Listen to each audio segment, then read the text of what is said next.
He's downloading the game. So. Oh, here we go. How we doing, chat? What's good?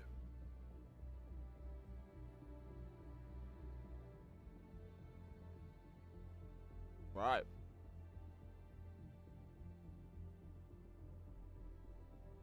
Let's crack into it, boys. How we doing? How we doing?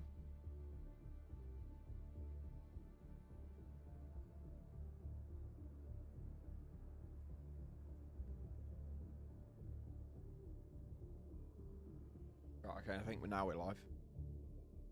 Taylor, what's good, man? What's good? Lilith, mate, you know so many numbers. You've done so much research on this. I guarantee it meets none of those expectations. None. Hey, how we doing, Bluestone? What's good, mate?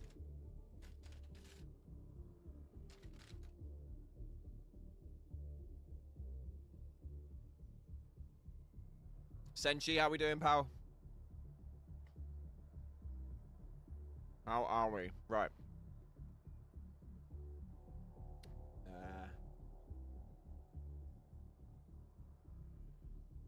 Let's have a look. Jack, what's good, mate? Welcome.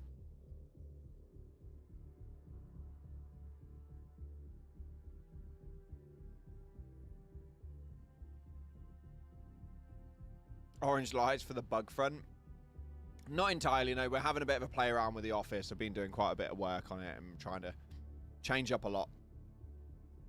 This is not research. I've been a 40k player and a Horus Heresy for years. Okay, all right, fair enough. All right, well, in which case, I think that you are going to be severely disappointed because I can't imagine that they're going to nail those numbers down.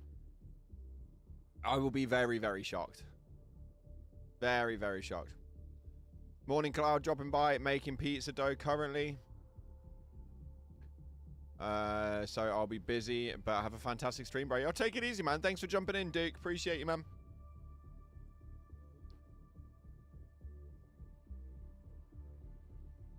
Gives me a little Hellmire PTSD. Enjoy the PTSD, bro. Enjoy the PTSD. We got a few things to do today. Obviously, we weren't live yesterday. I don't want to have the conversation about the Warbond. That is one thing I want to definitely talk about because I've seen your comments, man. I've seen your comments. Not only that, but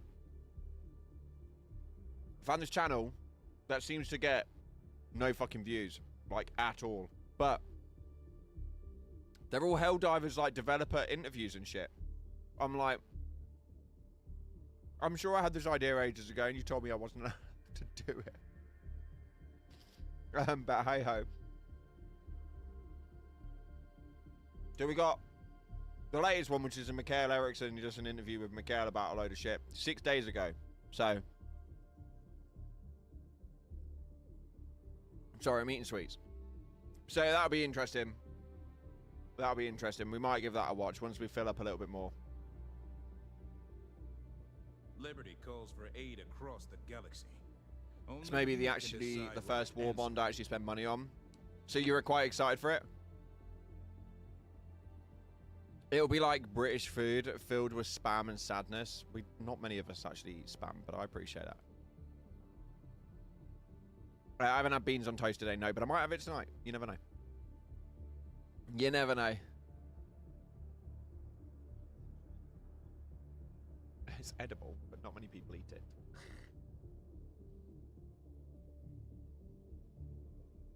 Yeah, I can't hear you, mate. How we been, Senshi? Splinters, welcome to the stream, mate. I love Warhammer. I'm still playing Space Marine 2. You're still playing it? Who's ready for the bug mutations? Do you really reckon that's going to happen?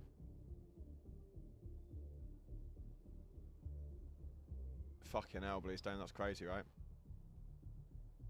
I'm just not on Lilith's level. Yeah, man, it doesn't sound like many people are. But he knows, like, the numbers to, like, the melter gun and the difference between the hot shot and the bolt pistol. And I think that the hot shot is going to be severely underwhelming. I really do. Because, like, for me, when I look at the Warbond, I see it as... Right, let me just bring up an image. Let me bring up an image. Hold on.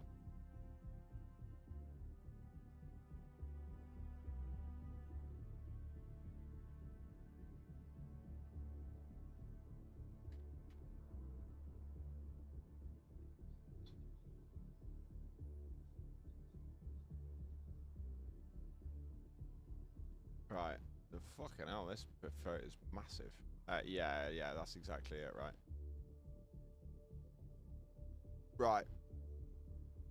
So this is the Warbond, right? The melter gun will be great. I think the melter mine will actually be really fun as well. My problem comes in with the primary weapon, the secondary weapon, the armor sets, yada yada yada. I don't know how well this is going to be. The passive for this armor set sounds so underwhelming, like so underwhelming. I don't understand it. I'll get the Warbond because I like the drip. Which one of them do you like, dude? Because like, there's only one of them that I enjoy. Absolutely love the perk on the armor. Been waiting for that for a while. What, an ergo boost and what is it? Reload on support weapons?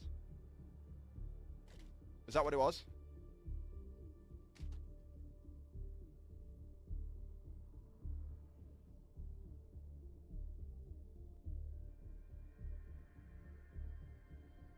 Autocannon 30% speed buff. I get it, but when we're talking about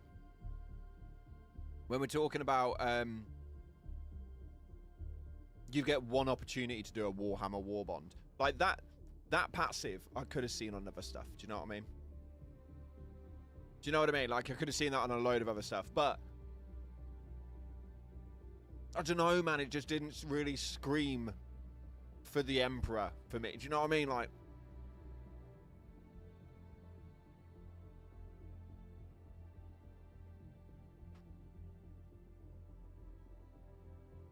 but we're not Space Marines. No, we're not Space Marines. I know what you're saying. I know we're not. No, we're not Space Marines. But I just feel like if they could have they had one opportunity to do the Warhammer Warbond, and I'm like, I just kind of feel like they just let it slip a little bit, because I think that the only real imagination came in with like the melter. But as well, I don't know what it is that Games Workshop have also allowed them to do.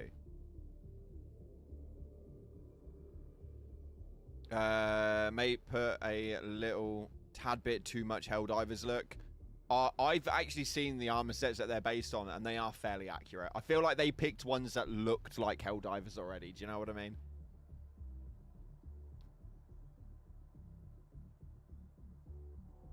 Just want the weapons to be viable and meta competent. So, like, this is one thing that I was saying. The primary weapon needs to already be really strong. Okay, so the reason why I say it already has to be quite strong, it's not because I want an OP weapon. I want that's not what I'm saying. I do want an OP weapon, but it's not why. It is how do you word it? It's not customizable. You can't customize these weapons. They are a part of a legendary warbond. They are uncustomizable. They need to be almost pre-customized to validate the fact that they've not got customization. Does that make sense? Hotshot will probably have terrible ergonomics, which is 100% true, which is probably why the armor set gives you a boost in the ergo.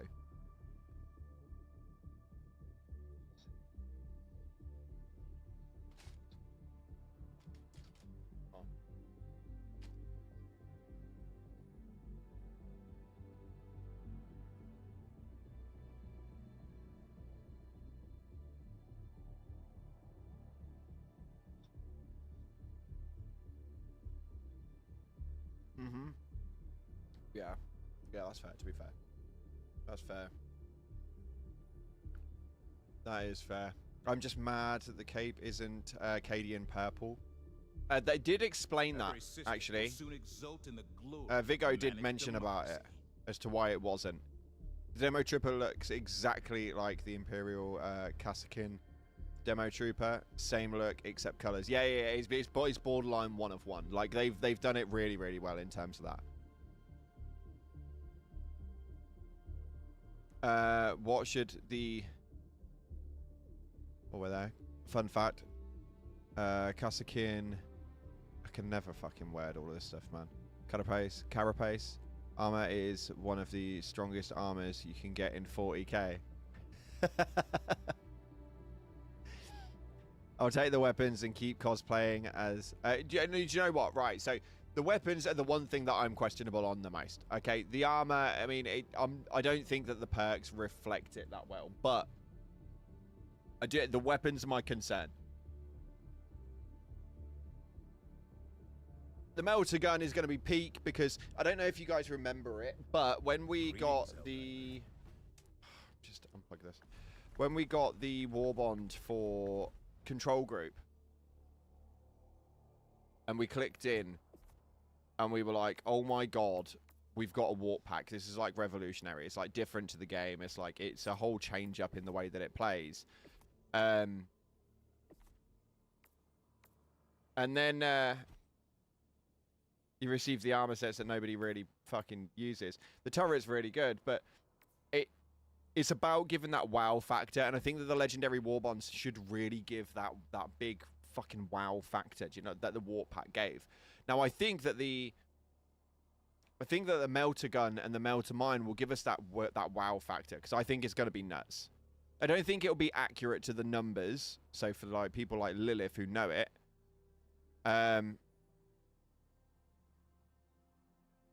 yeah. That rifle better be a laser rifle, like it's meant to be.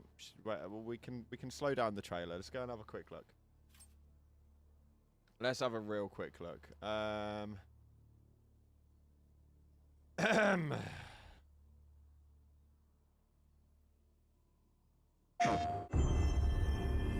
Let's see if we can grasp it real quick.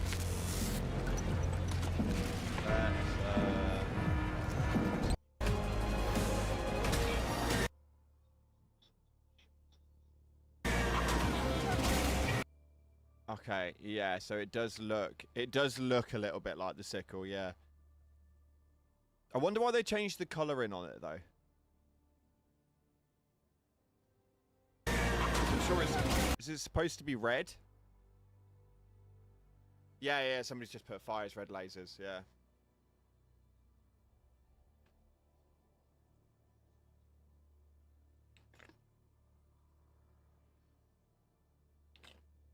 Right. I mean, it's going to be interesting, but it's definitely a laser. You know what I mean? Like you can't ignore that. I mean, I don't know how it's going to work.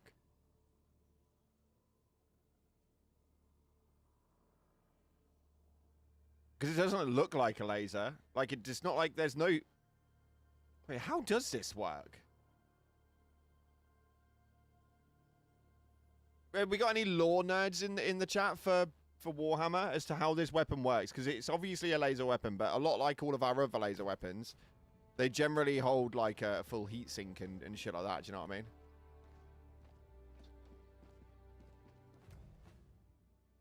It's a capacitor. So the capacitor pack will hold the heatsink.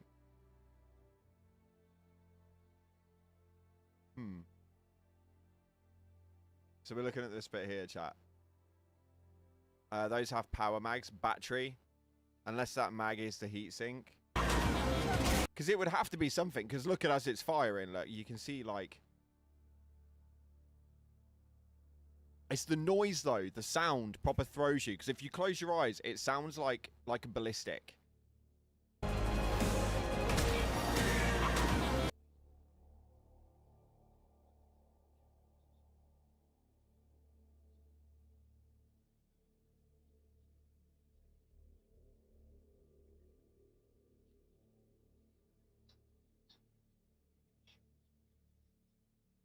Right. DeWalt battery. I can't wait for medium pen. I don't know, man. I think...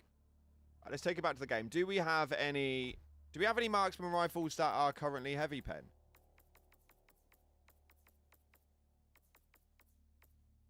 Medium, light, medium, light, medium. I don't know if they're going to make this heavy. This needs to be heavy, though.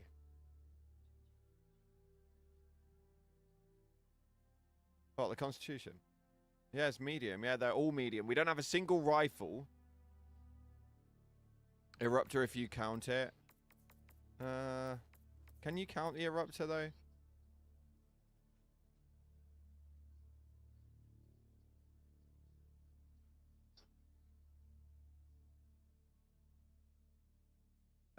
bolt pistol, probably medium pen, AP explosive. I don't know. Look, this is the problem. Like, I know that a lot of people have already said that they did some testing with it and whatever. I was way too busy. I haven't done any testing with it. Even if I could do the testing with it, I wouldn't be able to tell you anyway, obviously, for obvious reasons, like NDAs and shit. But I haven't tested this, so I don't even know what it's going to be.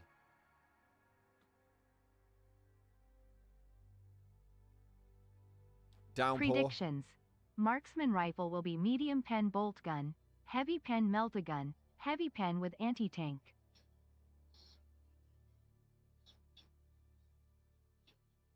Oh, that's fair, yeah. Oh, of course, yeah, because we get different adjustable shots, don't we? Downpour, thanks so much for the 5, brother. I appreciate you, man. Appreciate you. Welcome back, man. Welcome back. Interesting, though. Interesting. So your predictions are the marksman rifle is going to be medium pen, bolt gun is going to be a heavy pen, and the melter gun is heavy pen with anti-tank. I mean, yeah. But then you argue the factor about the eruptor. It's like, it is a heavy armor pen. So, this thing is fucking massive.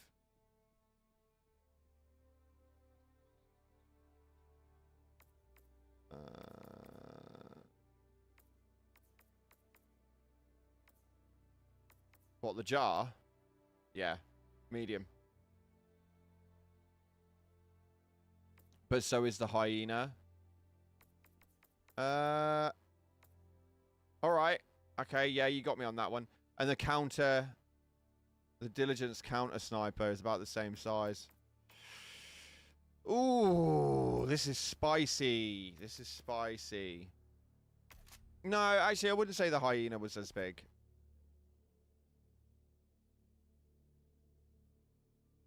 No primaries with heavy pen. Yeah, there are. What do you mean?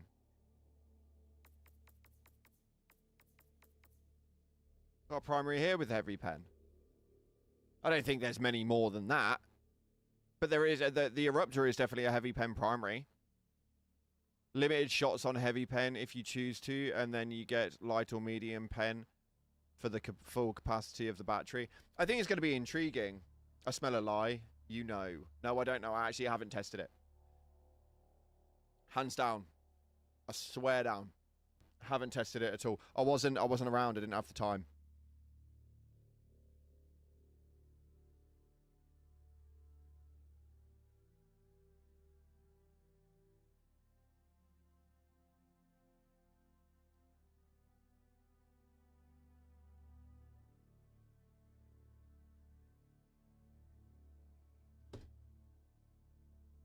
The Astartes bolt pistols are the size of a human torso.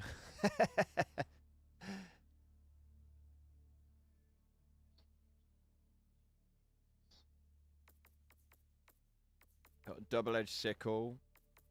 Yeah, like a bit. I think it'll probably, if it's going to do anything, it will work. I can't imagine it being heavy pen straight off the rip. I can imagine it being like the double-edged sickle. So like, it builds up as the shots get fired. So the beginning of the magazine is light, but the bottom of the magazine, the last few rounds, are heavy pen. Do you know what I mean? Yeah, we do. We've got the accelerator rifle.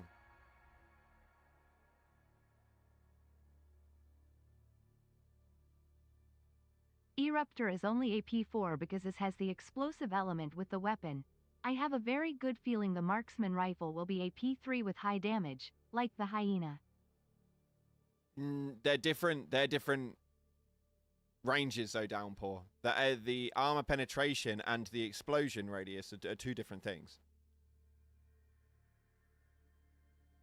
The explosive element and the armor pen are two different statistics. So I do get it, because I know that the shrapnel obviously will take into consideration and whatever, but the initial armor penetration is still an AP4. Thank you so much for the 10, though. Can we get some W's in the chat for Downpour, please? Not enough appreciation for the donation, my boys. Come on, W's in chat. Let's get it. Was looking forward to the new integration of the chainsword, to be honest. Yeah, but we would never. This is, I think this is the problem, right? Is we watch a lot of. So none of that was fucking English. So I normally don't cover leaks, okay, for this very reason at all. The whole idea of the chainsword, the idea of certain weapons, certain stratagems, everybody then gains an expectation, which is why I stopped doing the leaks. We started putting some of them back in again because I really trust Ironsights. I know him on a personal level, and I love what he does. So I do cover some of his stuff, but nobody ever mentioned a chainsword.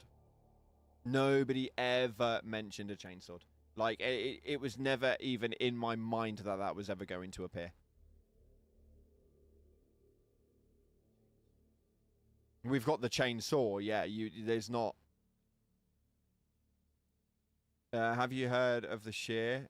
It's a leaked weapon for the scrapped Warbond that is supposed to be anti-tank. Yeah, it's the what was it? The laser SMG? Was it the SMG version? The chainsword has been a leaked file for 1.5 years now. That shit was probably a rough draft for what the chainsaw is now. Well, we showcased, so I don't normally do leaks, but they did showcase a leak in one of, I think it was yesterday's morning video, which was of the legendary destroyer, and it was the super destroyer everybody thought was going to be the next big one that we get, but it wasn't. It was the original design for the super destroyer. It was the 2022-2023 model of what the Super Destroyer looked like. For me personally, looked fucking 1,000 times better than what we've got now, and I would have much preferred to have had that and had like the announcement monitor on the floor and shit. Do you know what I mean? But I mean, it's neither here nor there. But yeah, you just, when it comes to things with Arrowhead, they scrap a lot. I do want to get your 2 cents, chat. We do have 106 people in here now, so I feel like I can ask at this point. But there was a channel that I found, which is this one right here, which is called Main Quest. And they just do interviews, but with all Arrowhead fucking development. I didn't even know this existed. Didn't even know, but we have the game producer, Evan Nickel. We've got John Helldiver, Craig Lee Thomas does an interview. The Cold Brew, it must have been at a Helldiver event or something. Like, art directors, the writer, the composer, the game director. This one came out 6 days ago, so this is like the latest one, which is the Mikael Eriksson. But I just want to know if you guys want to start watching this sort of stuff on the streams and stuff like that, because I think it could be some really fucking good content, because it's recent. They've uploaded it over the last 2 months. Do you know what I mean? So, hello, goodbye, welcome to the stream, dude.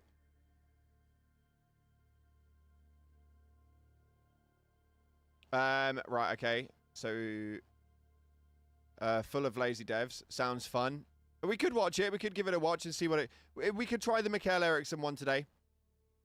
And then see what you guys feel about it. Or if it's one of those things where people get really bored of it, we just switch it off. Do you know what I mean? It's just one of those. It's really, really simple. We just go back to playing. But somebody said, what's with the rifle 2 up? Why no level?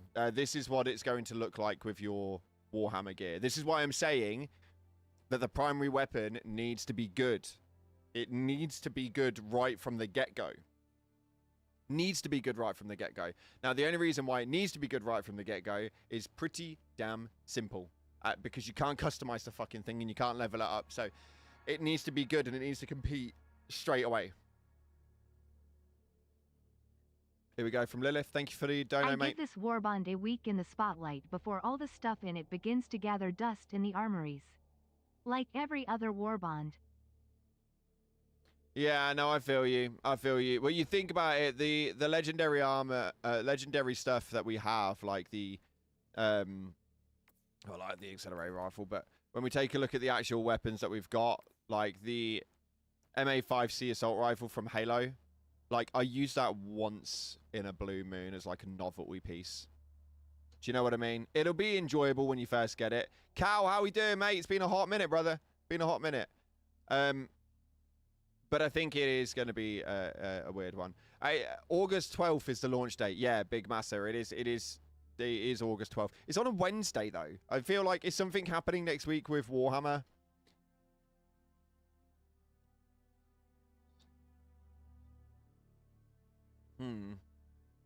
I think the modded laser weapon made the community better than the legendary Warbond. Yeah, fair.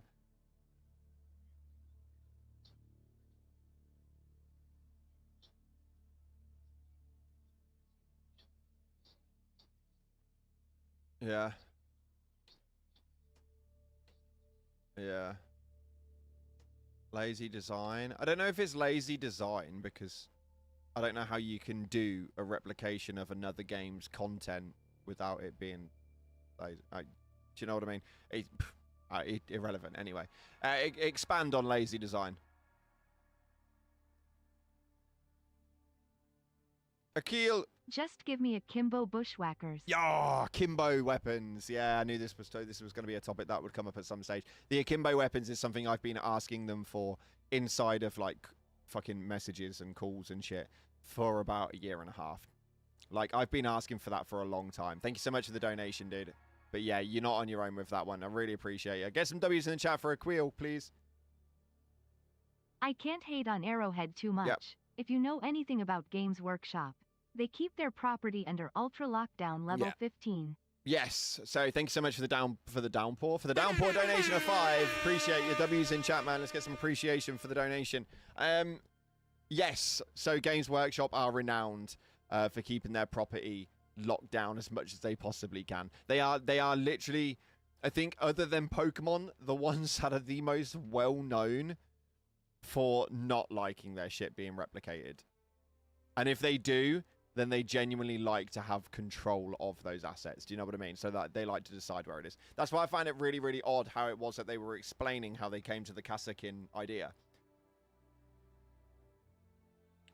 I'm not excited for the bolt pistol. I'm not going to lie to you guys, because I think realistically, I think it'll be a cool concept, but tell me how they're going to make it any different to the Senator. Do you know what I mean? Like, I don't know how you're going to make it much more different. Like, if it is a heavy, then it's not going to... Do you know what I mean? Is it going to be any better than this? Because I don't think it would be.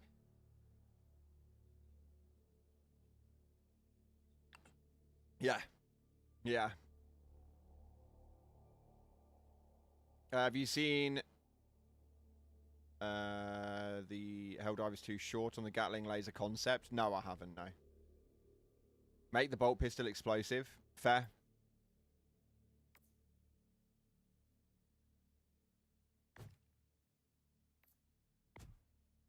I just find it all really odd because, like, you gotta take it all with a pinch of salt, okay? So, like, as far as imagination goes and as far as like innovative movements go, the melter gun is gonna be your warp pack of control group.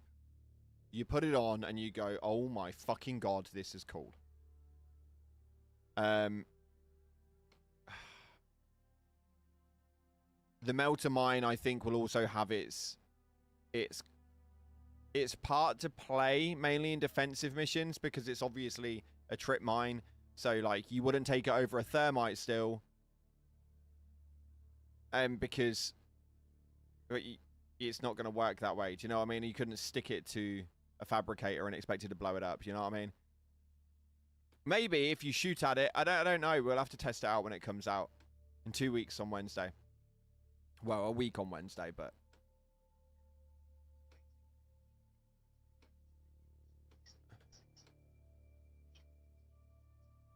Well, it only goes up so high. From what I saw, when they set those things off... Let me have a look. This is why I wanted to do this. I wasn't able to live stream yesterday, chat, because I wasn't... Well, I wasn't available. I was on dad duty. Sometimes you got to do what you got to do. But if you look at...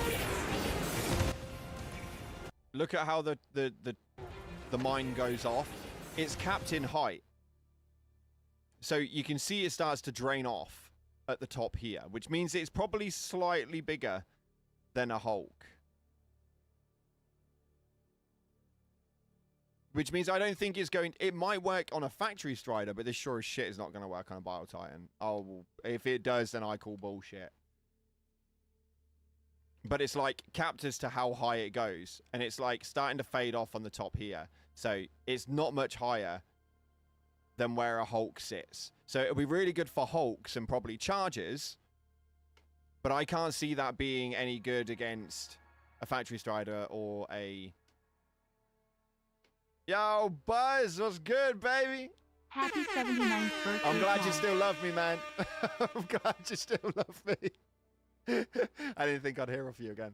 Thanks so much for the 5, man. Appreciate you. Have a happy 79th birthday. Brother, I'm catching up to you in age now. Catching up to you in age. How you doing, man? Hopefully you're doing good. But yeah, I don't know. I think it'll be interesting to see what they do with this. It'll be very interesting. But I think that the melter gun, this will be the big fucking switch up, man. You can farm super credits.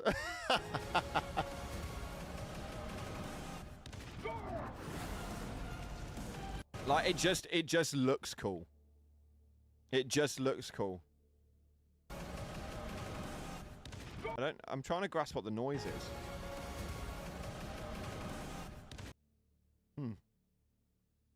It looks fucking dope, though. It looks dope. This and the melter mine, I think, are the two revolutionary things. I think when you start talking about, like, the bolt pistol, I think the bolt pistol will be cool, and it's a magazine. It's got an actual magazine.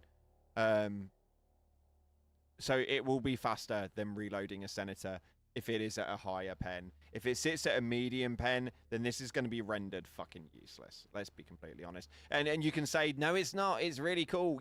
Give me a week, 2 weeks. I guarantee none of you are using this afterwards. The hot shot. This is the one that intrigues me, dude. This needs to be good. This needs to be good from the get-go. Like, not like, dude, it needs to be good. Pre-customized. It's non-customizable. Otherwise, this is going to end up like the rest of them, man. How many of you guys use your Killzone auto rifles? How many of you use the STA-52 assault rifle? When was the last time you used this?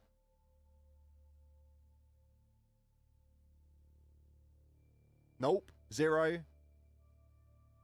I do. Riker, there's always fucking one of you, isn't there? Always. There's always one of you. Never. Bluestone, yeah, I know. That's what I mean. Agreed, though. Bolter has to be heavy pen. Yeah. The bolter has to be heavy pen for it to be worthwhile. As far as the hotshot marksman rifle, it needs to be really good. Because the one thing that we see about these legendary warbonds, the negatives that we see from it, are that they're non-customizable.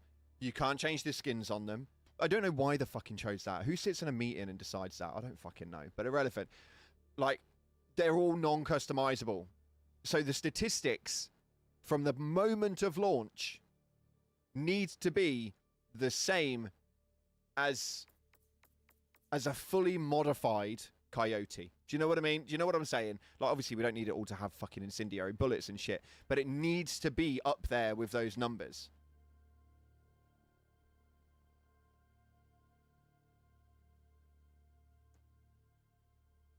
To be honest, I only run it on bugs, and then I'm using the arc thrower. I just take it for the LARP. That's what I'm saying, though.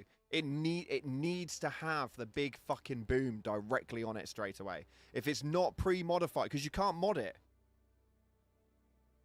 You can't mod it, which is why nobody uses it. Nobody uses the STA-52 assault rifle. You use the MA5C assault rifle from the Halo franchise for the fun of it. You don't use it because it's good. You use it because it gives you a bit of a cool buzz. Use it for the novelty. Because when you go into first-person shooting, you can see the little dial on the front, and it looks really, really cool, and it's like you're playing a Halo game. I love it. That's the reason why I like it. But even then, I don't use it too often. So, when you start to play it into that consideration, you start to look at it that way, you kind of go like, it needs to be pre-modded. A submachine gun from Killzone that literally nobody uses. The STA-11 SMG. Again, I think the Halo one definitely... It was a bit better, all right? So the Killzone one was fucking dog awful. Like, the whole thing was just shit. I don't care what anybody says. Nobody uses any of that shit anymore. Nobody. I refuse to believe it. And then the Halo one came out, and it was a little bit better, because I actually do enjoy using the M7... SMG. Like, we might use it through some games today. I really enjoy using it. I think it's actually quite good. But I can't modify it. I can't change the color on it. I can't, like, so they got a little bit better with the Halo one. This one, and I was speaking to some creators earlier. I don't obviously want to name anyone because I don't know if they want to be named. But the consensus that we grasp from it is the statement that I heard, and I went, yeah, 100%, I agree. The kill zone was dog shit. The Halo was quite fucking cool. I enjoyed it, but it wasn't incredible. It still gets used from time to time. But we've also received no Warbond recently, and now that this one's coming out, it needs to be a 12 out of 10. Word for word, it needs to be a 12 out of 10.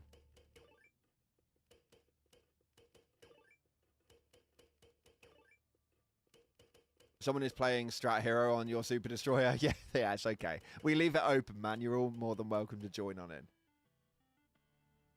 It needs to be. It has to be. There's no ifs, buts, and maybes about it. It needs to be a 12 out of 10. It needs to slap in every possible area, because otherwise it's just another legendary Warbond that everybody just puts down and doesn't use. Let's have a look. Kill zone stuff. See how much of this. I want to know how much of this stuff you guys use. So from the first page, with the dutiful armor set. To be fair, I used to use this all the fucking time. You'll see this on my thumbnails all the time. Killzone also got better once Arrowhead came to their senses and made the suppressors work properly with Radicated Regiment. Again, very true, but it's still, the Killzone gear is still pretty shit. But the armor, I would say that I use that quite often, because it has the overall 50% resistance to fire, gas, acid, and electrical damage. That would, for me, was quite a good one. I liked that. But the weapons, doo-doo, man. Doo-doo. Second page. How many of you guys use the accelerator rifle? Plenty of people use the title from Killzone. It's because it's a cool fucking title, dude. I don't know, bro. I don't know. I'm not gonna sit here and be negative about it, right? But I'm just being logical, like, because I think that the melter gun is going to be revolutionary. I think it's going to change up the way that you play with it. I think that the melter mine is also going to be really good, but it's going to be situational.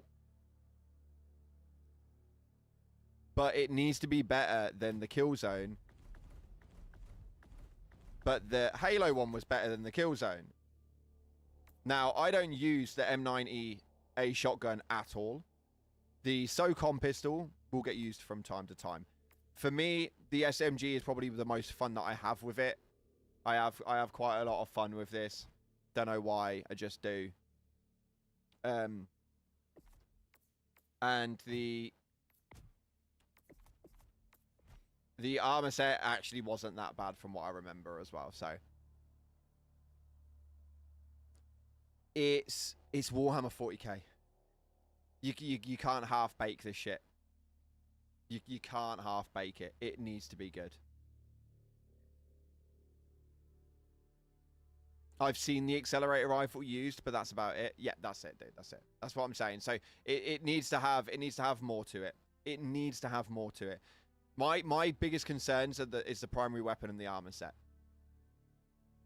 The primary weapon, secondary weapon, and the armor set are my biggest concerns. The main reason for that is pretty simple. It's just because I feel like it's going to become heavily underutilized. You're going to play it for a week and it's going to be great, and the only thing that you'll use from that Warbond will be the melter gear.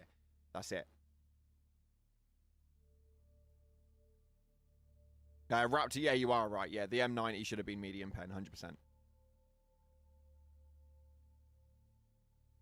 The melter gun needs to be able to take out a Hulk from the back. Well, considering... No, from the front. Oh, okay. Considering the Hulk from the front is probably one of your higher grade armor sets, I'd be very, very surprised if that ever happened.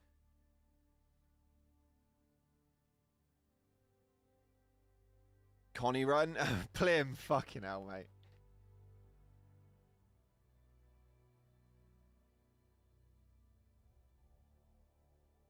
I don't know, man. I don't know. I'm skeptical. I'm trying to remain optimistic. I really am. And I am. But also, why not include a more iconic heavy armor set instead of something Warhammer fans themselves need to look up?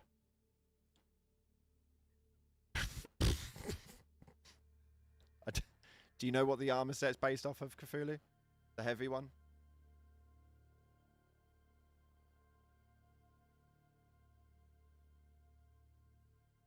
Cautiously optimistic. Yeah, that's the perfect way of saying it.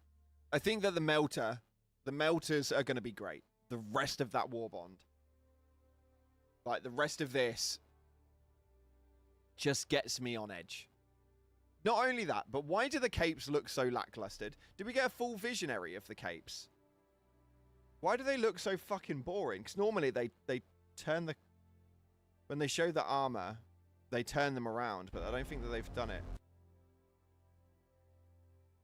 But I think that they know why. They haven't done it. It just looks so boring. Is that just me?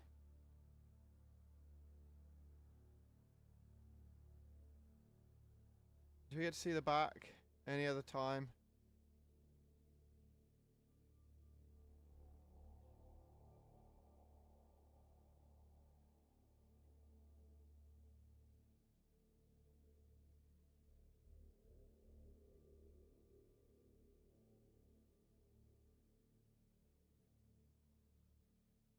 Oh. The boring, look! Look at them! They look really bland. Why do they look so bland? I'm sure Games Workshop are really limiting. Straight just camouflage. Urban camo cape. Yeah. But it's got no logo or nothing on it. None.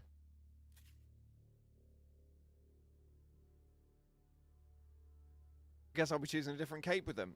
Yeah.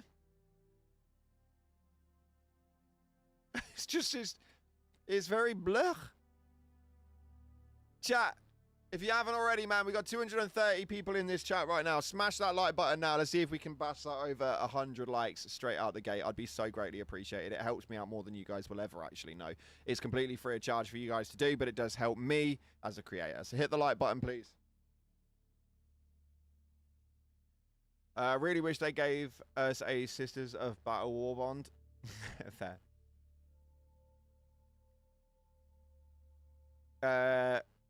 Games Workshop keep their IP too safe sometimes. Yeah, they do, but sometimes I just think if you're gonna be like that, just don't agree with cross collaborations. Do you know what I mean? If you're gonna be so restricted.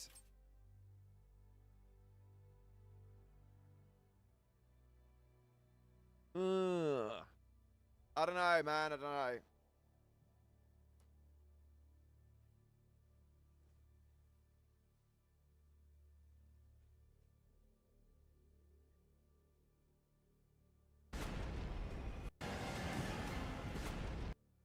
Hold on, what?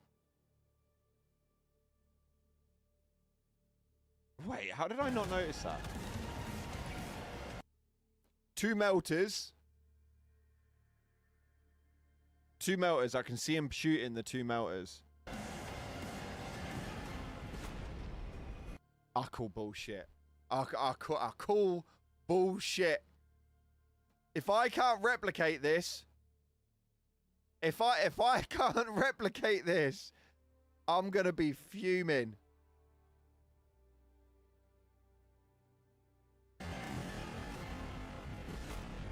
La.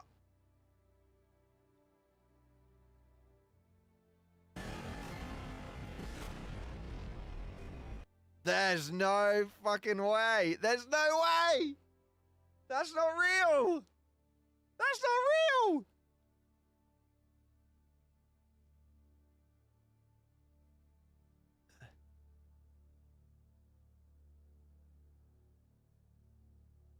Taking out a factory strider that quick. Shit ain't no leveler. Dude, I didn't even notice this in the first time I'm watching it. Took two to the chest. Look, we're doing it slowly. Look, it blows up before they even get underneath it.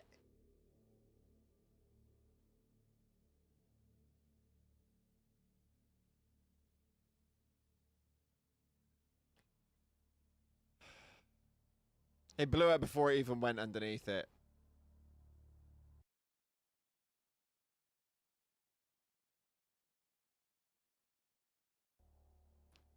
Come on, dude.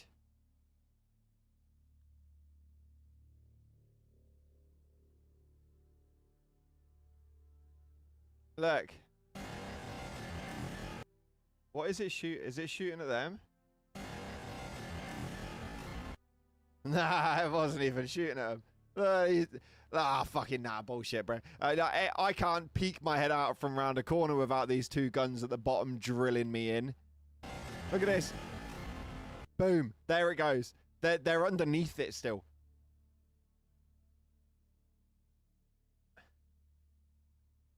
Who you trying to kid, Arrowhead? Who you trying to kid, man? There ain't no way. I gotta rewatch this fucking trailer now. God damn it, dude. Do you know how many times I've watched this in edits? Oh shit, I've got it on slow-mo still. Do you know how many times I've watched this in edits?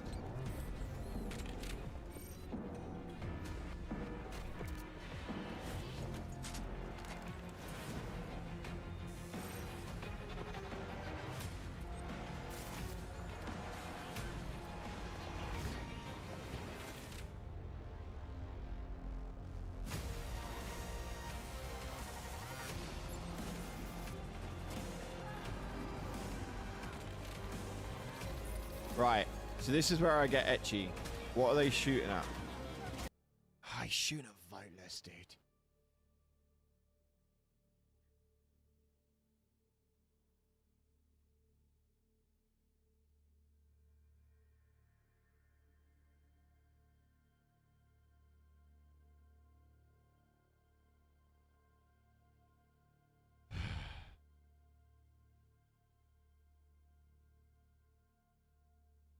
I was like, right, okay, we can kind of debunk where this is going by basing what they're shooting it at. They're shooting Voteless. Baha!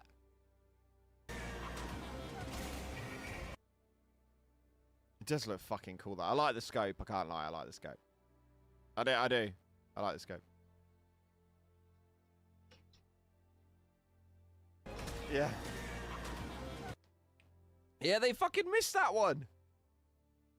They didn't even hit the bullet. Look. Playback speed. Ready? It hits the floor. They didn't even get the gameplay well. I need to do this with these trailers more. How did I not I notice mean, to be this? honest, if Super Earth wanted to hype us up, they would totally stage those fights to make us look incredible rolling on the floor laughing.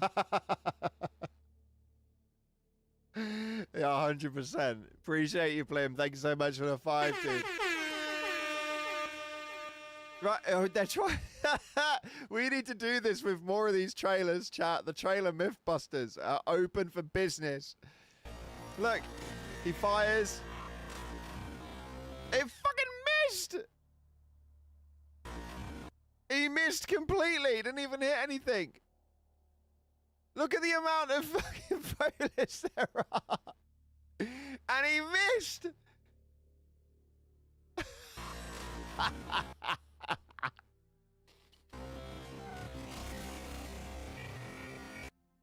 Oh my god.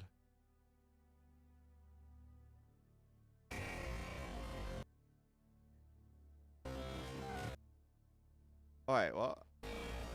It hit the arm. Shut up. Wait, shut up now. What?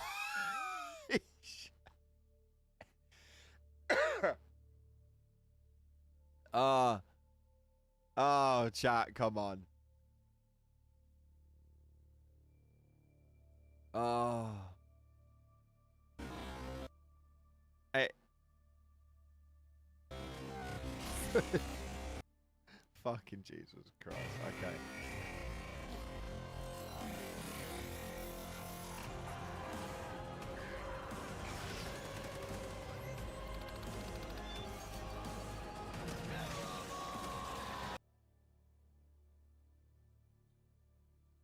Yeah, it's very true.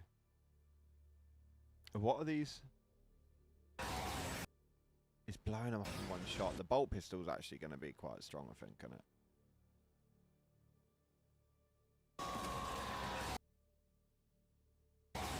They're warriors. I can't see him too well. My eyesight's going bad. Does that blow up on impact? Let's run this down. Let's run this down.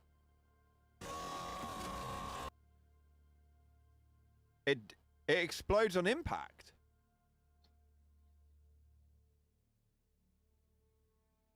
Let's drag this down here.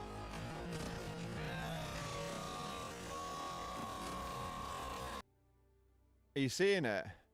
Slow it down a little bit more. Let's drag it back. You can see, that's it. It is explosive. Okay, so it's definitely explosive. I don't think this is... You are? Yeah. It actually is explosive. Okay, so they've kept that a bit accurate, but then I don't see this being heavy pen then. I don't see it being heavy pen. Q-bolt rounds, a soft drink and size rockets that explode. I don't see this being heavy pen. There's no way they're going to give you a heavy pen and explosive. I hate to be the one to give all more ideas, but I think the Warbonds would be a little bit better if we got new voice lines every once in a while.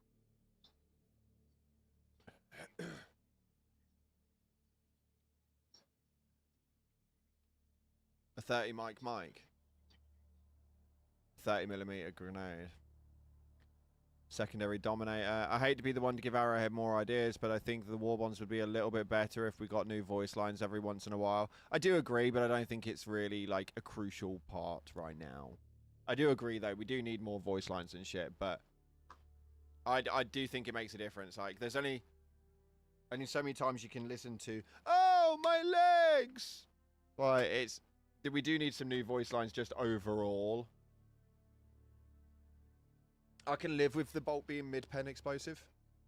You are?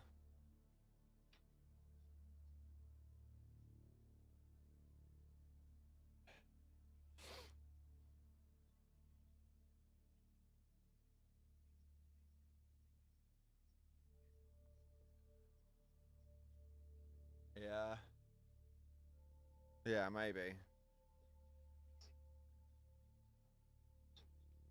Yeah, well, if they just want to release any Warbonds, that'd be great. And it's lore accurate. Yeah, Baby Eruptor. Yeah, that's what Cthulhu's just said. I think it's, I think you're more likely to have this as medium pen. Which, if this is medium pen, then based on what Lilith was telling me about the actual lore and statistics of the hotshot, this should be heavy pen.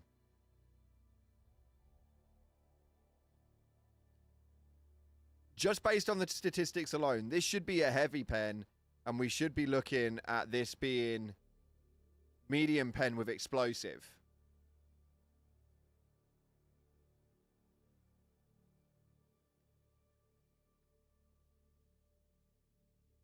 I didn't know you could do that, Bluestone. Appreciate you. That's really helpful, that.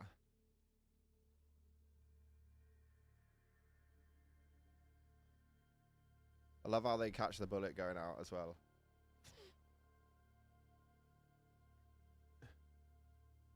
Wait, what? Where the fuck did that come out of?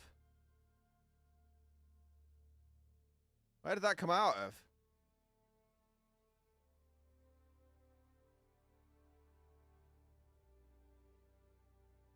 The AI is crazy. Look, it's not there, then it's there. Did it not come out the top?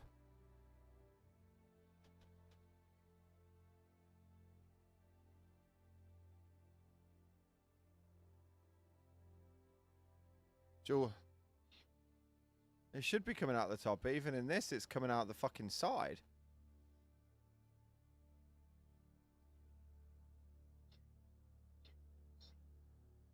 Yeah.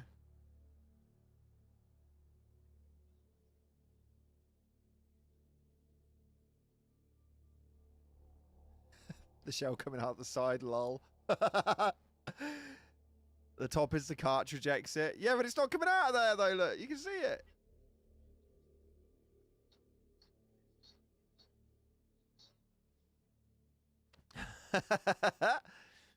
And then it goes over. Look. It's not coming out of the cartridge. That is really weird. That is really weird. Okay, all right. Come out right above the magazine. Heavy on the should. Yeah, it should indeed. I like the idea of this. This should be really good. HD number 234-345-277812. Status approved.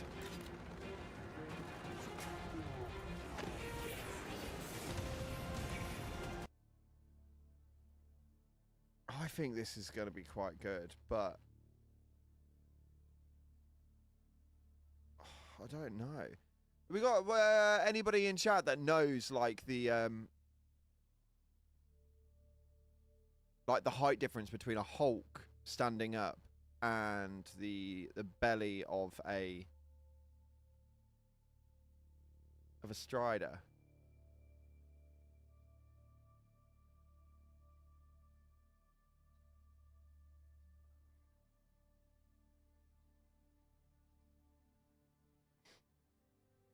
Okay. Basically the same. I don't know, Riker. I feel there'll be a bit of a difference. But you can see where it's going to expand to. Like, blows through the air. Someone in Discord said that the metamine was heavy. I might disagree. Yeah, I don't know if it would be. But then the problem is, though... Yeah.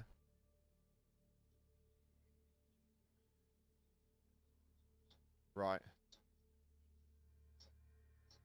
Right, okay, so it's quite a way then.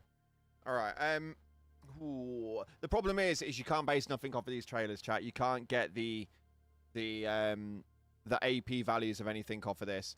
I don't know if you've seen this, Rebels, but just look at this for 2 seconds. This is how we know that you can't pay attention to this trailer to show the AP values. Like, so this concerns me massively. It'd have to be AP4 value to kill a Hulk. That's my problem, though. They also took 2 of the melter guns and drilled. They literally did a drive-by on a factory Strider. They did a fucking drive-by. Now, unless that's them acknowledging the bug with the underbelly, because you can take that out with a crisper, right?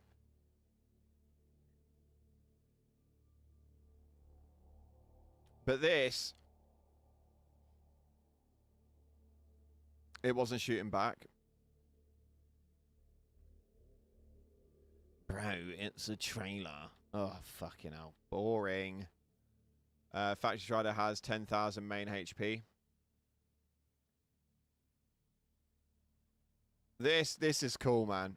I like the way that this plays out, though. But it's going to be very situational. I think you're likely more to use this mine on... I love the way you look at it. It glows blue on the floor and then goes... Fucking great. It will be more of a defensive usage. Like, if you're going on the offensive, I can't see you've really got much of a use of this. Do you know what I mean? Even if they hit the soft spot, it was only for a split second. Absolutely not happening. The melter gun deals that much damage, that amount of damage. Do you know what I'm saying? Like, we'll get to it again in a minute, but they don't even get underneath it, Rebels, before the thing fucking blows up. Like, it literally touches the belly and goes boom. But this could be quite cool. I quite like this. But then I like the melter aesthetics. Stay there. What is it? Oh, did you break it? Is it a dirty apple? Right, go and put that in the bin. Go. Huh? Good job. Yeah? Cool. Right, okay, go and get rid of it. Put it in the bin. Wash your hands, please, kiddo. Love you.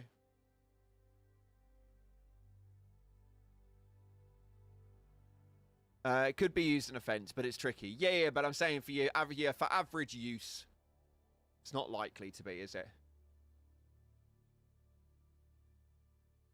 It's not likely to be. Do you know what I mean? I don't know. Because I find this... Look. Right, so... One melter gun.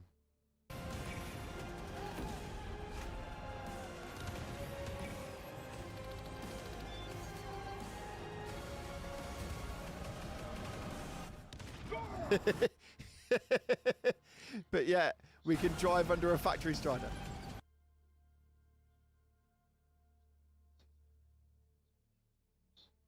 No, it's thermal energy, right?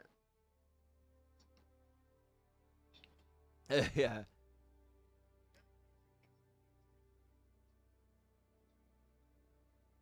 That's fucking brilliant. I love that. I love that. Giga or thermite is more usable than mines. Yeah, I agree. Just finished watching your video today. Did explain a bit. I appreciate you, man. Thank you so much, Alpha. I thought it might help some of you with some of your explanations wanted for this.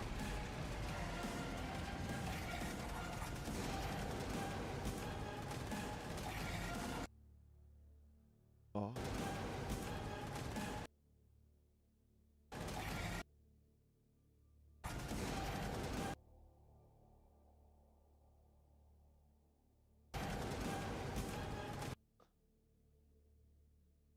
It's going through them.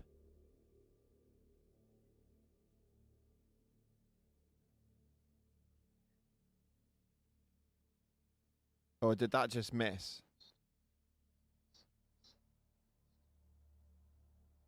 It's going straight through them.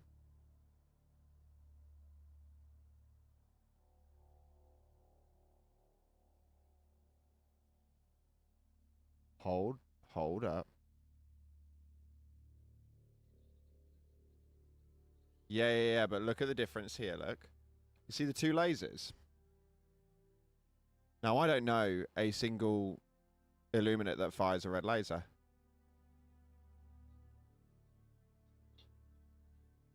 Is it from the machine gun? Oh, I got a little bit gassed up then, I can't lie. I thought that was going to do what I was saying, you know, how it starts off at a lower pen and the more you fire it, the... Yeah, it's the trace. Ah, you motherfucker, man. It's the tracer arms, yeah. Like, you can't blame me, chat, for getting gassed up about stupid shit, alright? You can't blame me. That skimmed him. I'm just trying to figure out if you can see...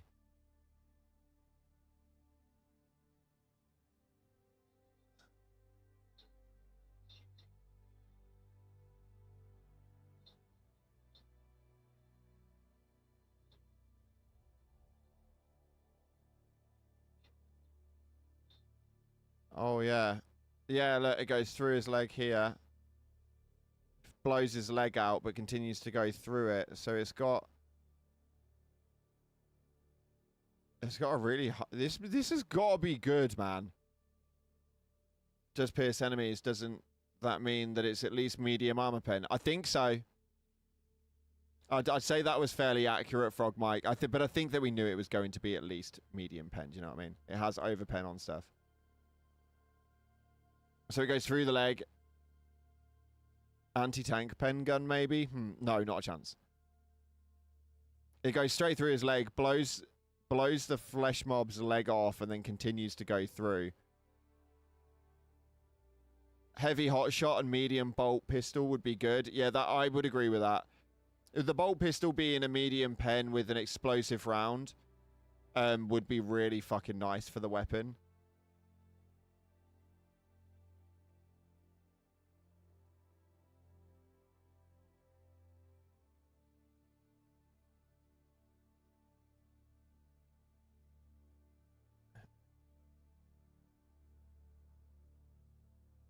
But yeah, it's going straight through. You can see the clear lines. It's going straight through everything. The primary and pistol might be my main for a while. I mean, we'll see. But it does look...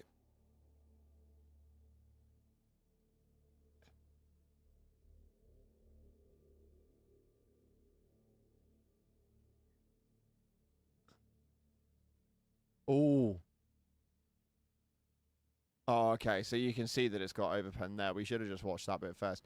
But he doesn't die, which is really weird because he stands back up.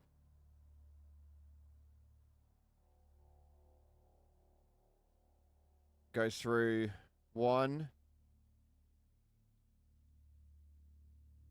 2, 3, 4, 4.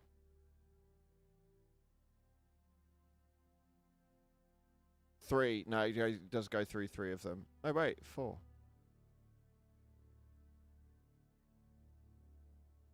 No, it goes through 3. 1, 2, 3. Yeah. Okay.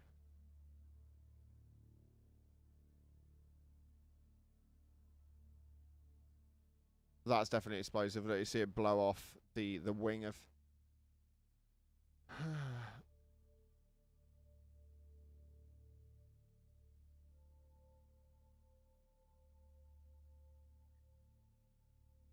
I fucking love how they still can't. There's a charger coming up behind them. Look. I didn't ever notice that before. There goes the mine. Boom. It blows the charger to pieces. Dude, one of those is going to be fucking... That is going to be strong.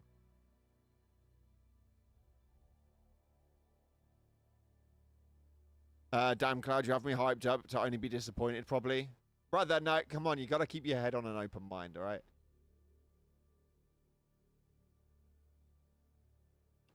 Oh, mate.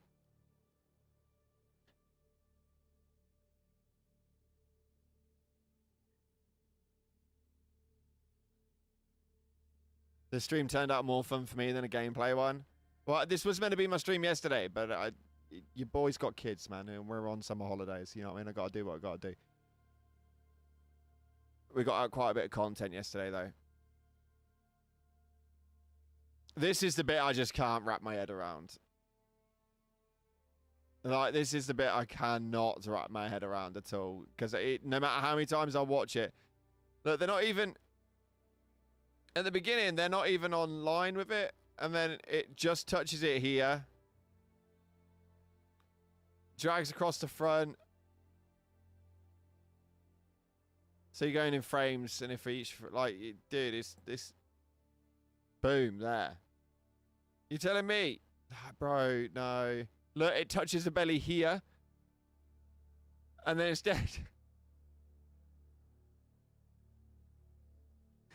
Like... Belly there. 1, 2, boom.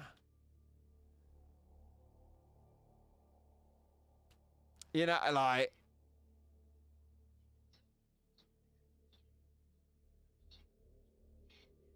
Oh yeah, 100%. It would have got back here. Like, and they've had so much time to drive all the way up to it. And like, bro, come on. We'll be giving this a go. I won't be doing it from the front because it's going to be borderline impossible. But I might be trying it from behind, and we'll go up from underneath and try and blow out the middle of it. And they just drive off. Huh?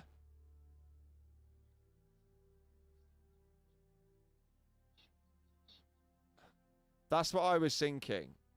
That's the bit that confuses me, because it comes out of nowhere. Look, look. The factory strider's bullets are coming out from his forehead. And one of them's coming off his... It is coming from the eye, nearly, yeah.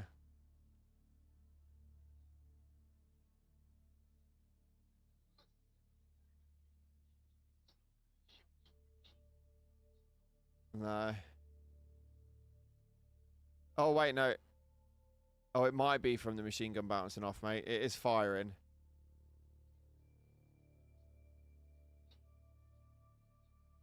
If it hits it, but you can see they're bouncing off the bit just above it. Look, we've kind of gathered that these guys have a really bad fucking aim in these trailers, right? And then he gets the eye there, look. Shoots the eye right at the end. Misses, misses, misses, misses, misses, misses, misses, misses, and crack. And that's blown up on the first shot there. Why are you so quiet? That's my bad. I've turned myself up. And then he goes through. I just... Yeah. The top cannon on its own should have fucking sent that on a ragdoll trip to fucking Timbuktu. But I'll be surprised if anybody replicates that. I'm toxic enough to try, but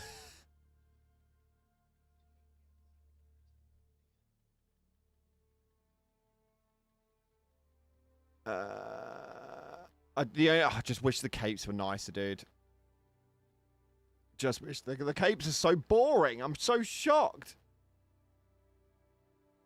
And the armor plate on the heavy one, I just kind of expected a bit more on that as well, but. I mean, it's cool. It's cool. I'm not gonna complain about it. It looks all right. Right, chat. Do we want to try one of these? Do we want to try the Mikael Eriksson one that came out 6 days ago? Do you guys want to give that a go and see what Mikael had to say?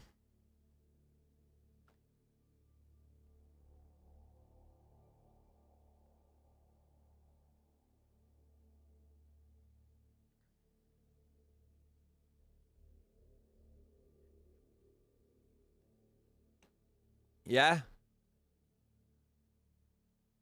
You're slow, mate. Honestly, you think no matter what we do here that it's boring, so. Let's give it a go. We'll go by questions. I feel like it speaks to me, and every time I play, almost I think it's very fun. So I'm very excited about the game and what we will do about the game in the future. I want to see what we do just as much as any other fan. When I chat to my the people that I work we'll skip with, to the questions we want to hear for the future and so forth. That's the best time in my week. When we think of something that we're like, hey, we would love to see this in the game ourselves. That's when we're super excited. Like, we have to do it because it's so cool. So it's like, oh, how do we trust the bet? I love Mikael. I do. But when he says stuff like that, I think, fuck's sake, man. What part of this did you not find cool? Basically, it's like, would we love to see this? If the answer is yes, then it's like, let's go. Welcome to Main Quest, a show that explores the magic behind video games. This season, we are exploring Helldivers 2, an exciting and explosive video game that took the entire video game industry by storm. So sit back, relax, as we This talk music is really annoying. Hold on, right there. I think he talks about himself there. We know who Mikael Eriksson is. From failed musician to concept artist. Please shut up. After that, I was like, I need to do something creative. It wasn't always games. It's been music. It's been art. But then eventually, I landed here, and I would say that's. What are these questions? Right, hold on. Let's go into.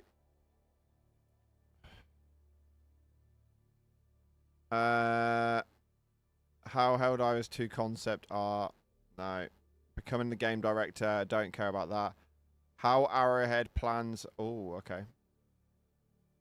And as long as that's the thing I'm thinking about, then I'm flexible. I can do anything, basically. And the second thing, which is very important, is to have someone that believes in you, that gives you the chance to. Let's let him waffle on this bit and see what's so. I'm very grateful for who was my manager at that point, that she, gave me this opportunity. And also for Johan Pileset, the founder of Arrowhead, he also thought that this could work out. So he made a bet, like, hey, I'm going to put this on you now, see what you do with it. And I'm very happy for that as well. So you need people that believe in you, I think. Yeah, and right, we're move all on. grateful for the people that believe in us. And I really do feel that is something that deserves a big shout out. So shout out to everyone that believed in this guy, because I think fucking Jesus, clearly it's working. You said something just recently that kind of piques my curiosity a little bit, because you said Johan made a bet on you, and I'm sure plenty of people have made a bet on you. Anyone who's ever been a leader or done something cool, someone took a bet on them. To me, as a gamer, as also in the industry, but also someone who watches what Arrowhead is doing, right? Seems like you take a lot of bets, but they work fairly well. It's going to be one of those interviews, chat. I'm wondering, and this is a very broad question, and I think you're probably the good person to ask this to. How do you assess these bets that you take? And I mostly am curious about certain things I think you would know that I'm going to ask, but you've done things that most other publishers haven't seen them do. So these bets that you're making, like how what? do you go about deciding what to do? I guess, especially as a game director, what's your compass, I guess, is my question. Okay, all right. As much as I don't know who this interviewer is, but as much as he's glazing the the polish off of the knob, if you will, how do you base your bets is actually quite a good one. It's actually quite a good one. The main reason I think that is because, like, what gives you the direction? I'm going to give him this one chance. If this is shit and the response is shit, then we're just going to play some Helldivers for the final hour. Yeah, that makes sense. Yeah. I mean, honestly, let's see. I want to answer truthfully.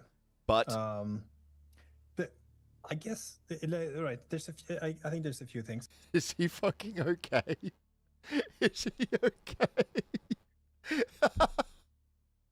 Wait, what's Most going on here? I want to answer truthfully. I guess.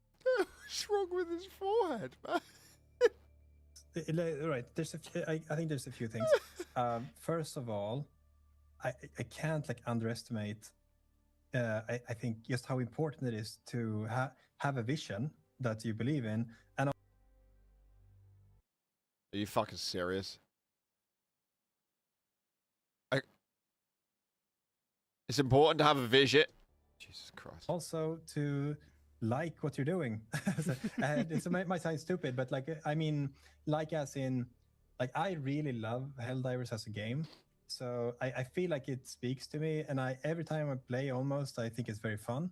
So I'm very excited about the game and what we will do about the game in the future. I want to see.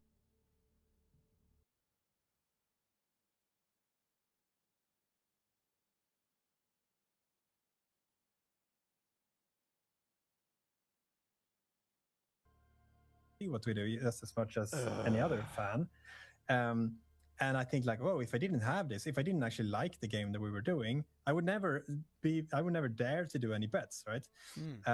Because for the bets that we do, I don't feel like they're very, they're not very, they don't often feel very bold. I don't know if that's the right word, because when I chat to my, like the people that I work with, when we're figuring out the plans for the future and so forth, that's the best time in my week. Like that's the best. We have a meeting every Wednesday where we discuss what's coming up next in Helldivers, basically.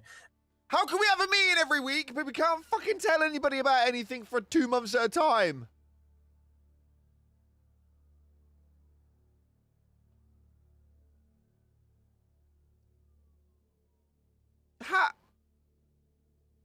How? How can you have meetings every week about what you're working on, but it takes you so long? And we just wrapped the vision for May 2027. So now we have, Wait.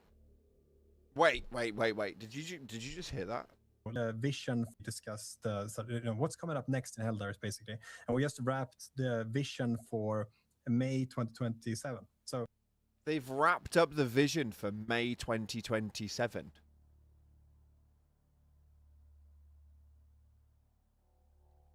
So, like, hear me out, okay? Hear me out, because I'm obviously on a movement at the moment where I'm like positive about some of the parts with the Warbond, and I'm negative about everything else.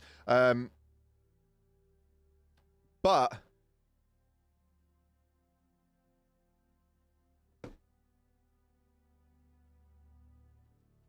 how, if you know, I believe the interview's from January. I think it is earlier on in the year, but that makes it even worse. If you know where you're aiming to get through by up to May 2027, how do we not already have another roadmap to take us through the next quarter? Do you know what I mean?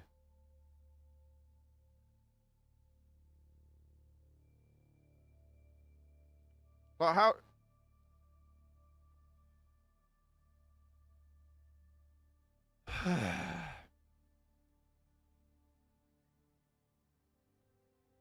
Vision, concrete plans. Yeah, no, I get it. now we have, basically day by day up until 2027 planned out what we want to do. Of course, we have. They have it planned out day by day. Cloud is trying so hard to remain even a little positive. Dude, I am, because I'm really hopeful for it, and the Warbond looks good. Basically, day by day up until 2027, planned out what we want to do. Of course, we have other vision stuff for like 2030, 2035. You know, we're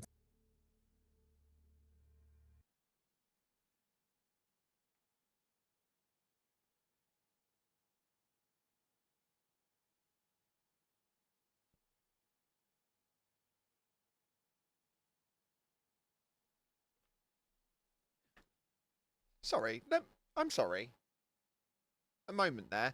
Let me just rewind. thinking particularly May 2027. So now we have, you know, like basically day by day up until 2027 planned out what we want to do. Of course, we have other vision stuff for like 2030, 2035. You know, we're thinking, but that's more. Then it's more abstract. You know, then it's more okay.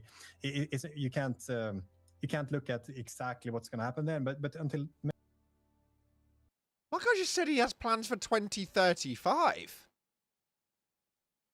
2035. 2035. How? How? May 2027, we know basically on a month-by-month basis what happens, what the themes are, what the major content beats are, and like how we update the game in major ways. It's so fun because when we think of something that we're like, hey, we would love to see this in the game ourselves, that's when we're super excited. Like, we have to do it because it's so cool. So it's like, oh, how do we trust the bets? Basically, it's like, would we love to see this? If the answer is yes, then it's like, let's go. You know, that's it. So but if I didn't have that, so there's some people we worked with through the years where the game hasn't, like, they're super talented people, very ambitious people, they love games, but Helldivers isn't their jam really. Like, they don't get it, you know. Of course, because it's not for everyone, and they always struggle in the role because they, you know, asking them to make bets about how the game will develop, and they're like, well, I don't even, you know, feel like I know if I even want to play this game to begin with. Like, so that's always a struggle. So I think that's it. Like, make something that you love, and then if you love the game that you're making, then it's going to be quite easy to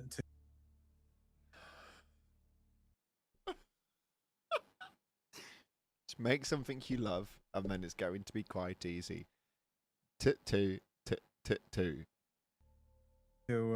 think of what's going to come next, because it's what you want to see. Right? Okay, I don't know if that was a good answer, but it was a great answer. Are you kidding?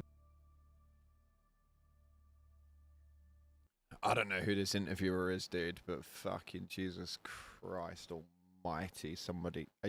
This is why I'll never make it in this industry. This is why I will never, ever, ever, ever, ever make it in this industry. And no, these people won't ever come on to this channel and do this, because that was a dog awful fucking answer. And the response that we got from that, it's going to be quite easy to think of what's going to come next, because it's what you want to see. Right?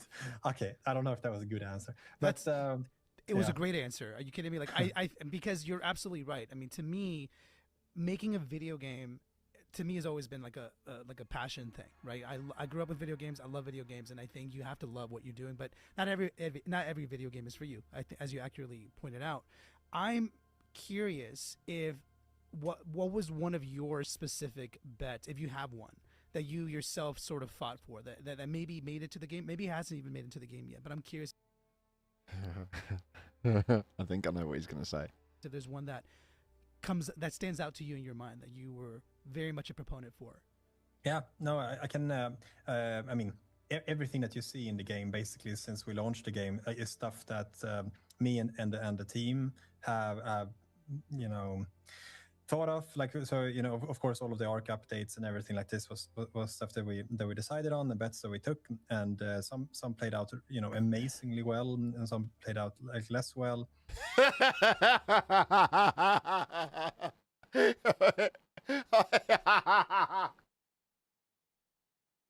I fucking love that statement. That needs to go into a quotation on. And all of the ARC updates and everything like this was stuff that we decided on, the bets that we took, and some played out, you know, amazingly well, and some played out like less well.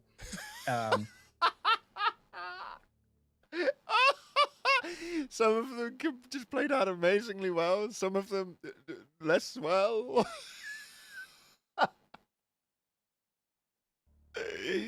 Fucking hell. But the scariest one that This we is ever comedy did gold. was when we made the bet basically to do the Omens of Tyranny update. This was the one that happened during the Game Awards where the Illuminates suddenly invaded. They invaded Super Earth colonies and they eventually made their way to Super Earth, and then there was an epic battle for Super Earth. But this thing where the Illuminates were going to invade, this was the biggest one because, you know, if I'm talking a little bit about production realities, just behind the scenes a little bit, we remade basically the entire Illuminate faction maybe half a year before we released it, which is very close to release. Yeah, we were doing something like we had a great team working on the Illuminates, and we had gotten quite far into production, very far into production with missions and enemies and behavior and all that stuff. And we realized very late that this just doesn't hold. Like it's not strong enough. The fantasy.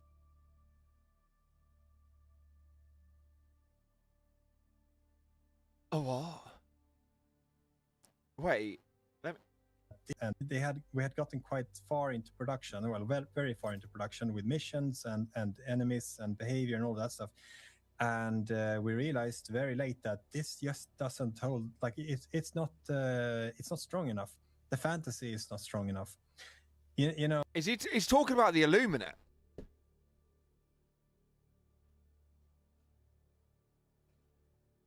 That's pretty much what I was thinking, Gotha. So you scrapped what you had, and what we ended up with was this Illuminate. And the fantasy with that matched the I don't know.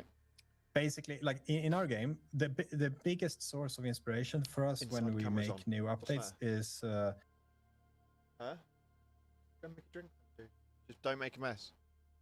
I've not got long left, okay?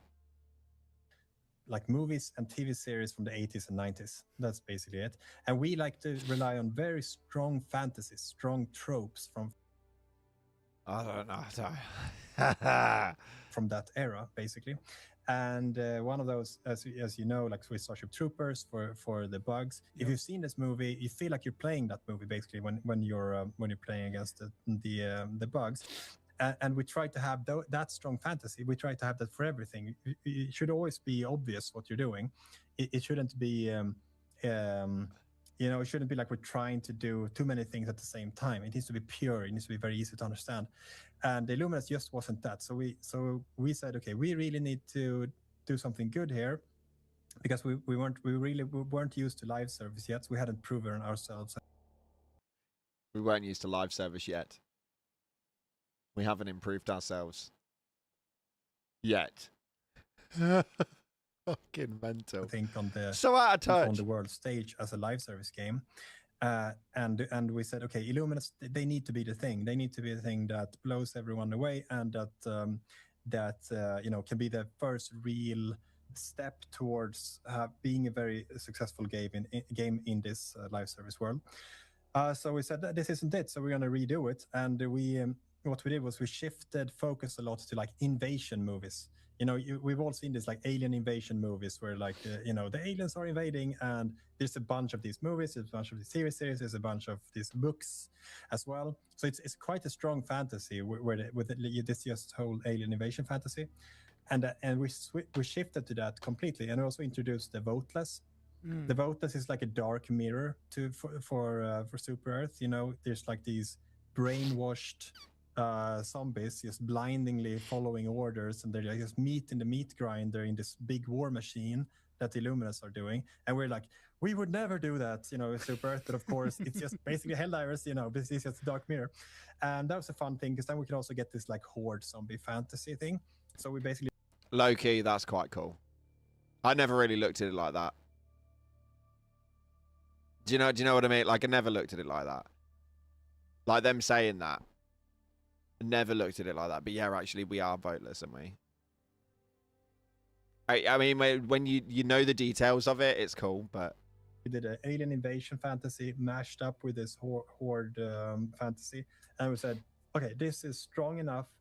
So we're just going to shift gear, and we're just going to do that. So we asked that of the team, basically apologizing at the same time, like we're so very sorry. What do you think we need to do? I don't know. There's still work that we want to do with the Illuminates that I think would make this even stronger. And same for bots and bugs, but like I really love Helldivers. Oh, I pressed the wrong button. It has a strong foundation, so you actually can build on it. That when you think this is a much stronger foundation, that's not how it works. Unfortunately, we don't have that luxury when we're live, so we have to build on. Because that's also the thing, you want to make sure that when you do release something, it has a strong foundation, so you actually can build on it.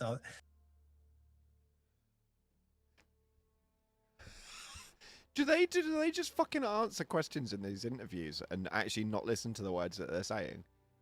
Because they don't execute any of this. You don't want to redo it sort of halfway through. That's not how it works. Unfortunately, we don't have that luxury when we're live.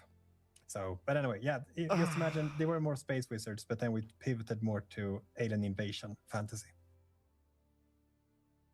So, fuck, okay. So it would have actually been quite cool. The cultists and stuff are scrapped.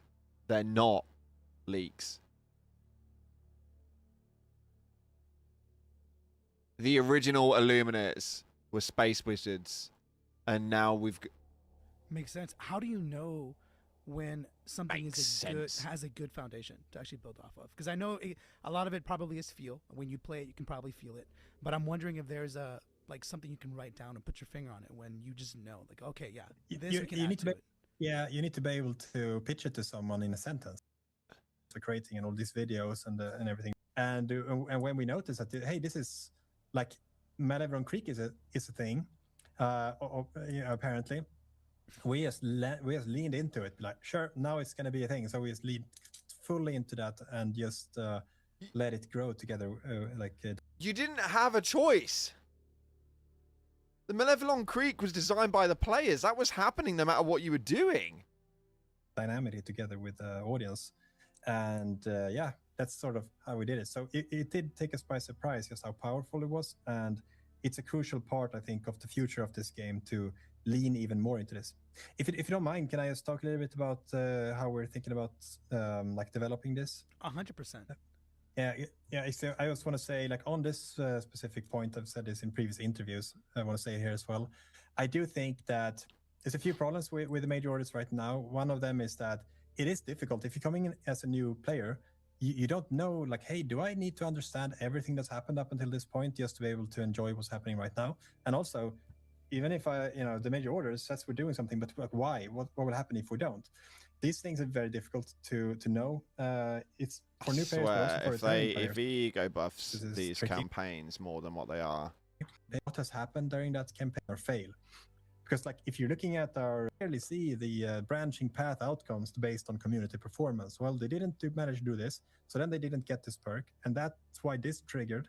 And now that they're here, they have to do something to get back to, wherever they were before, or like do this new strategy. Like, there's so many different paths that the community can take. This very interesting. And when you look at that, you really understand, all right, it is already way more impactful than players think. Like, their actions are more impactful than players think. But it's like, you can't see that in the game. You see this major order, but you don't see that will alleviate this. He waffles to make it way more clear what the consequences actually are, and also being able to track what's happened like thus far. I think that's going to make a big difference personally, and it's something I'm excited about. So at least I can say that. I can't say like when we're going to release. Right. It. Let's just watch the 10-year vision bit. I'm very a lot of what's happening in my brain is just focused on like Helldivers and just doing this as good as I can and make sure that we just provide the best experience possible for players and make the. Dude, you know what? Sometimes I really, really, really question where their heads are at with this sort of stuff, because the sentence that he just said, that he wants to make it as fun as he possibly can for the players, bro, I don't understand. I really don't understand. Like, because they can't actually believe that some of this stuff is hitting the nail on the head, right? Like, there's absolutely no way. There's no way. World a better place, in the way that we can. So I don't know, but what I can say is I don't know why you wouldn't listen to your players. It's very fun, and they're the people who love your product. So You're joking. Yeah. What? Let me just replay that for you real quick there, chat. Let me just replay that small little tidbit of sentence right there. But what I can say is, I don't know why you wouldn't listen to your players. It's very fun, and they're the people.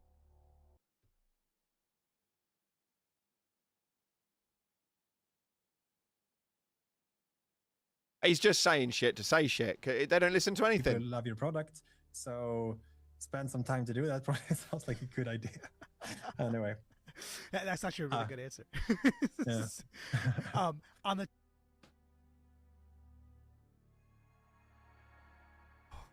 What the fuck?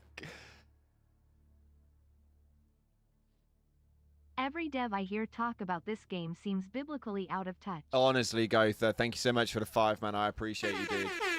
You're not wrong, man. Like, it just feels like they have got absolutely no idea what they're talking about when they're talking about it. This guy is just glazing the rod that sits on him. Topic of, you know, the plan that you have, the vision. I keep hearing that too from a lot of other guests that we had who have worked on the game as well. The vision seems to be very, very important for Arrowhead. And we've discussed about how, you know, May 2027 and you have like a 5-year plan. And I know things evolve. I'm just curious, you know, this 10-year vision that I keep hearing about, that is something that it sounds like you're very committed to for Helldivers 2 to become like a 10-year game. Wondering yes. the validity behind that. Yeah. Sure. So I guess I can say a few things. First one is, without being, you know, without trying to touch on anything that's like a sensitive topic, but like live service games is, let's say, a debated thing in the industry, you know. You know how valid is it? Should there be as many live service games and so forth? I don't want to comment anything about that, but what I will say is that live service can be a super exciting thing if it's the right game for it. I think it's impossible to make Helldivers 2 if it's not a live service game, because Helldivers 2, the way I view it is that Helldivers, that universe exists right now. Things are happening right now. You know, Helldivers are being reinforced right now, and they're, you know, dying, and in large masses, unfortunately. Yeah. And the enemies might attack at any time, right? And a community needs to make it, like, the community needs to make choices together, and they will make different strategic decisions based on circumstance that we can't anticipate and so forth. This is like, it's all happening right now. It's impossible to do any other way than live service.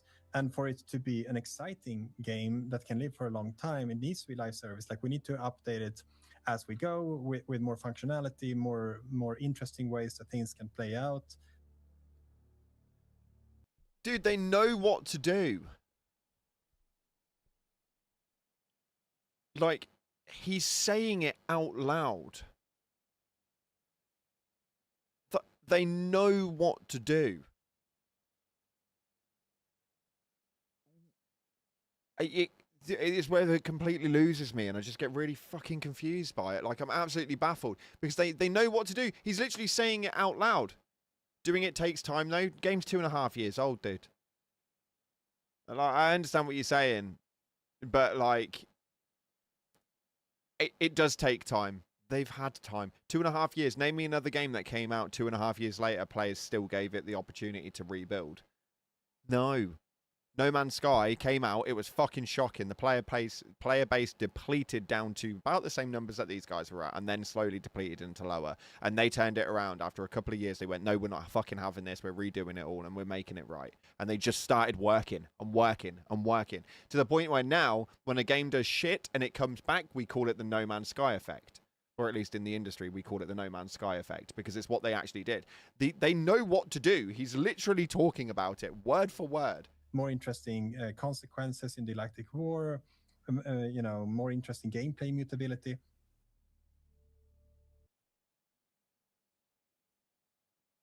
I'm going to just give you 3 letters.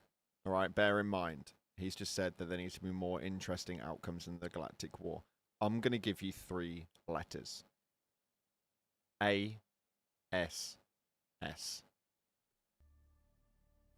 All of this stuff needs to be live service, and for that reason, I am very excited about Helldivers 2 as a live service game, because this is the only way it can exist, and I love the game.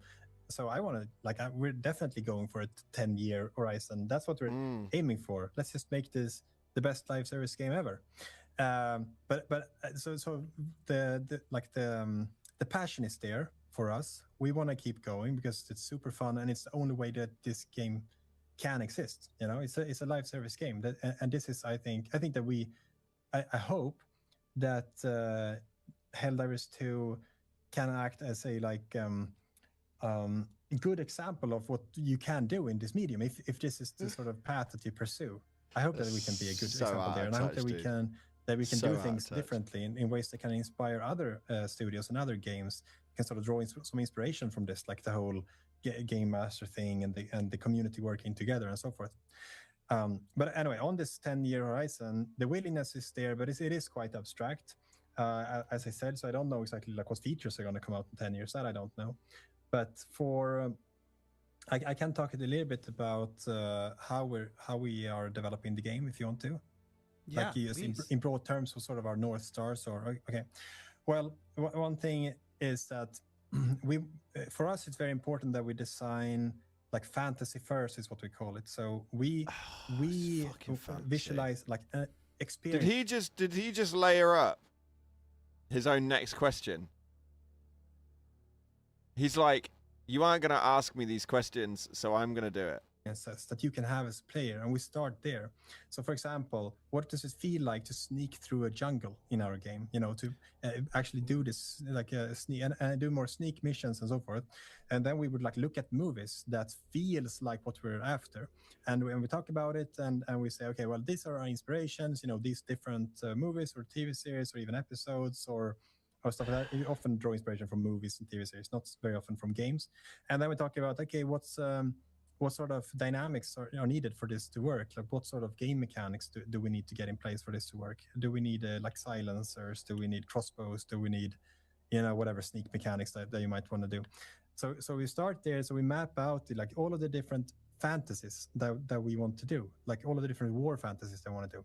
So we map this out. And we say, okay, we want like this total war, chaos, hundreds of NPCs thing, or like super like sneak, small scale sort of combat, or if it's like behind enemy lines, like or heroic, heroically like saving someone is trapped behind enemy lines, or if it's defending from alien invasion. So we map all of these fantasies. And that's what we've done, and that's when we see that we're still not really there yet. Like there's a bunch of these different war movie fantasies that we haven't explored, and that's what we use as a basis for planning the future. So we know that okay, at some point we're going to get to the point where we think now we have all of these fantasies in the game. So when you're playing the game in the future, our hope is that you can experience all of these fantasies very strongly, and you get the feeling that hey, I really feel like I'm in one of these movies. Basically.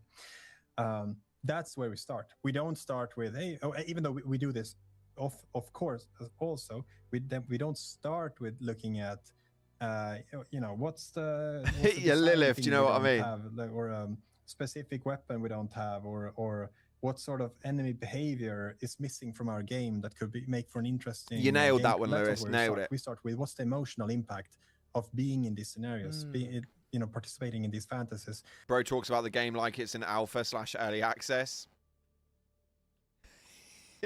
yeah. Living through these experiences. What's that? What's missing from that picture? And we map that out, and then we fill in the blanks to get there.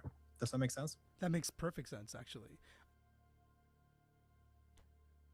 I don't know who the fuck that they hire. You didn't even ask him this question.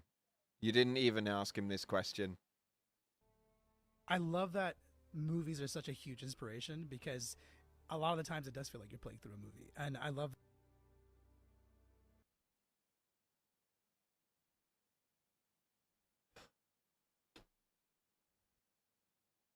if you want to know why they're never going to get better at certain aspects of this game,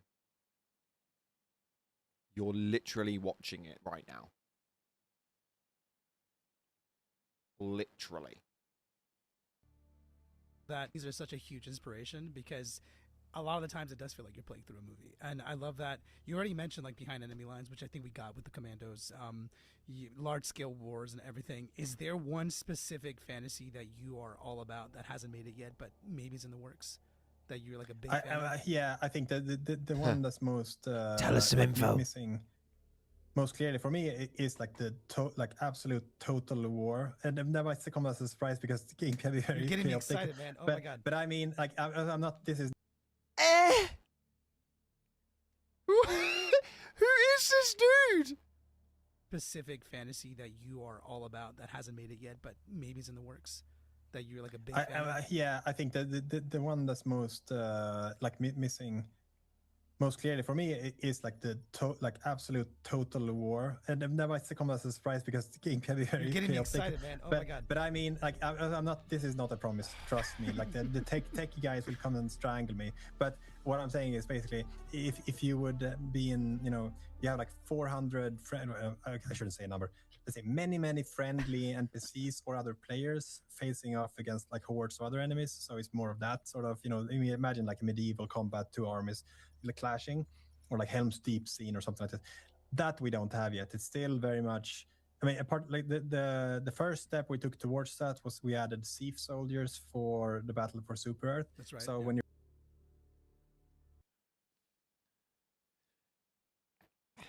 Mentions Helm's Deep. Two armies coming at each other like kabloom. Followed up by, we started doing that by putting in Thief soldiers. The Battle of Super. Okay, all right. when you're playing in the cities, you can have friendly NPCs that, and sometimes they can be like, I don't know, let's say more than 5 can help you. So it's a little bit. There's more. You and your 3 squad mates and these friendly NPCs, but we don't have the 100 friendlies against like 100 enemies. We don't have that yet, and it's mainly because of like tech limitations. But we'll work our way through that, and we'll find some solution where that can allow for this to happen. But that's the one that's most blatantly missing in my opinion. Give us enough time, we'll get there. I believe it, especially with that community aspect that you have, and like the Who is this dude?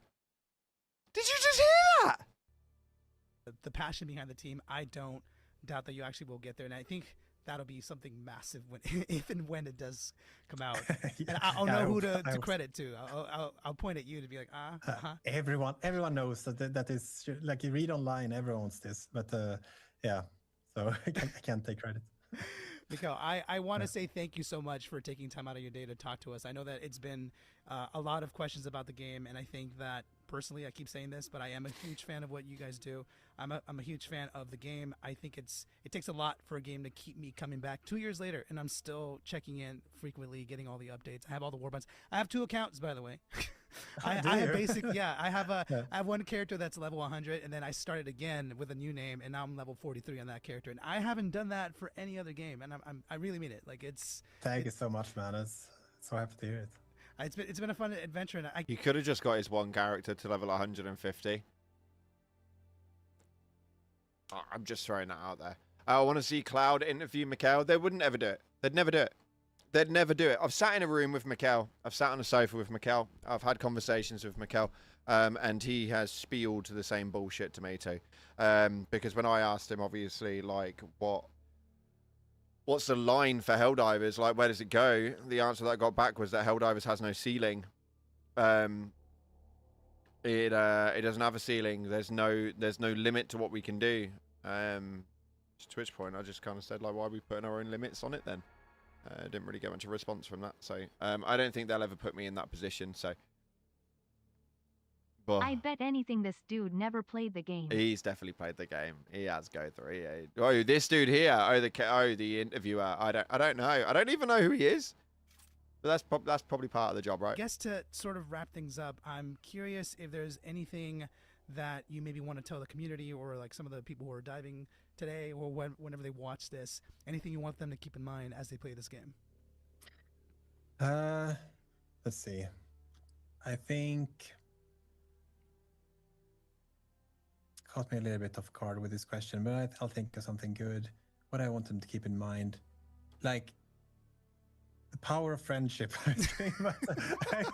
I don't know. Honestly, like I think one of the things I didn't talk about we touched on it, but we didn't say it out loud. Is I'm very excited about what I think we sometimes call it good FOMO in our game.